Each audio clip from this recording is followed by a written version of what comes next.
Okay, what's up guys? Welcome to a POV video of the latest electric car from Mazda, which is the Mazda 6e. And in this video, it's going to be a POV for a nighttime drive, and also we're going to be doing some charging test in this video. So just be sure to watch this video to the end. There's still going to be a main review video for this Mazda 6e on the channel, so be sure to check that out on the first link in the description down below. We're going to be getting into some nitty-gritty for this car, but quickly, there are two trim lines for the Mazda 6e. You have the Takumi and the Takumi Plus, which is the most premium trim for this car. But in terms of the specifications for this car, this standard version I have here is equipped with a 68 kilowatt hour of LFP battery. There is some difference between this chemistry in the standard version and the long range version. Now, just to compare both of them, this standard version has LFP battery technology, and the long range version has NMC battery technology. This standard version is 68 kilowatt hour of battery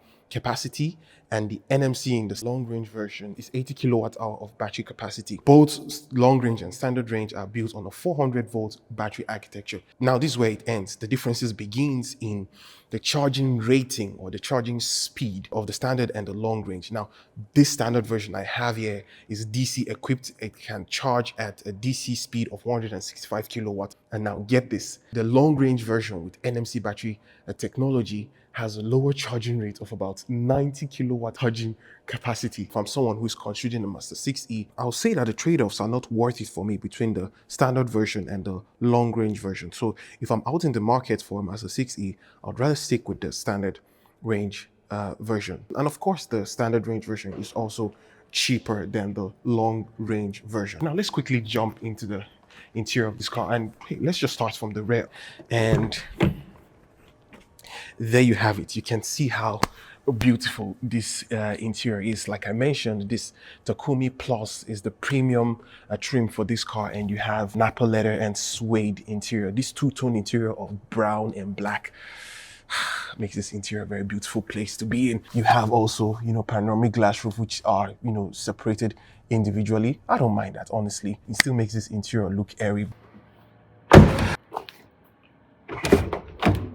Let's quickly step into the interior.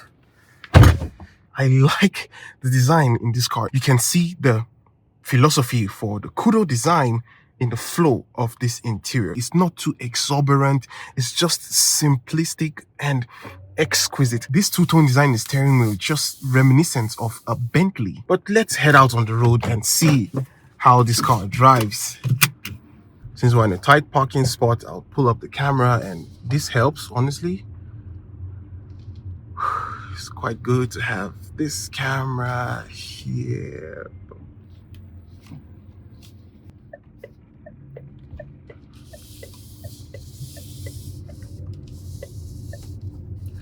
Now, I mentioned a few things about, this Jimba Itai philosophy in the main video of this car, so I wouldn't really talk much about it here. But what I can tell you is that this interior or this car is a very, very comfortable car to drive. Honestly, it's very, very comfortable to drive. The interior is quiet, it's premium. Driving this car is pleasant. It's a pleasant car to drive, honestly. We're going to be charging this car, so what I'm going to do now, I'll go into the charge energy. I'll go into there and see if I can. Oh, now something else. You have this screen that you want to use maybe to set up a destination or something.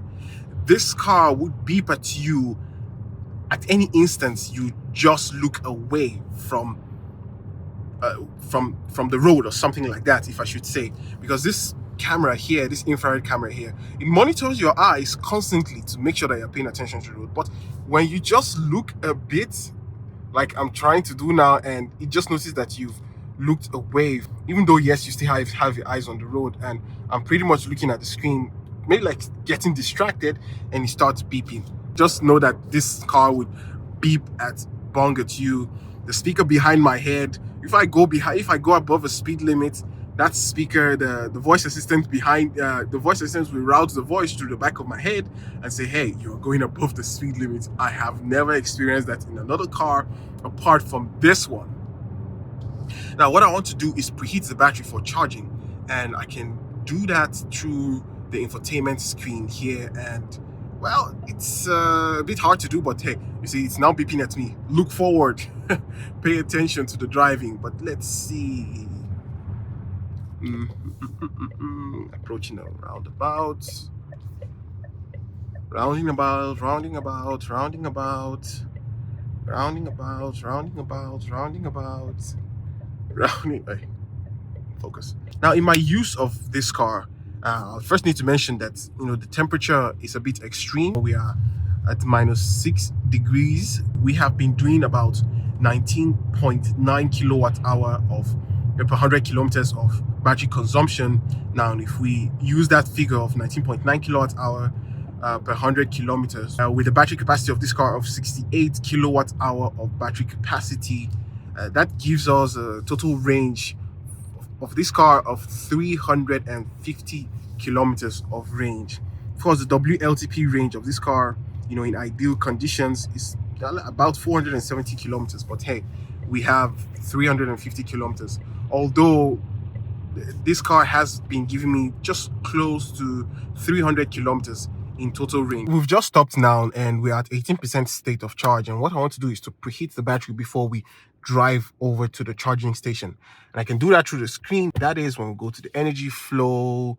You can see there energy curve, and we can go there and battery preheating. And now we have the battery preheating, so when we get to the charging station, the battery can charge at its optimal performance. So let's head out to the battery station to charge this electric vehicle. Okay, thankfully we were able to navigate to a Circle K charger. It's a brilliant charging station, honestly. It charges at 400 kilowatts, and that is good because this car charges at, I can just move over to the other side. This car can charge at a peak capacity of 165 kilowatts. So let's just hop into the Mazda 6e as it charges, and we can see at what rate we are currently charging at. And so we are currently charging at a peak speed of 78 kilowatts. 78 kilowatts. How much charge have we added? 12 plus. We have 1 hour to complete this charge, but we'll end this charge at 80% state of charging. Okay, we are at 85% state of charge. We've added a total of 236 kilometers, and we have a total range of 260 kilometers. And in terms of charging speed, we peaked at 78 kilowatts. The charging speed dropped to 71 kilowatts, which stayed constant to the 80% state of charge mark, and it started to decline ever so slightly to 45 kilowatts charging speed. And this charging actually took a total of 53 minutes to charge from 12% state of charge to 86% state of charge. Thank you for watching this video. That is for me in this one. It's been a long day, and it actually means a lot to me if you've watched this video to the end and see how the charging of this Mazda 6e took place. Thanks for watching. I'll catch you in the next one. Peace.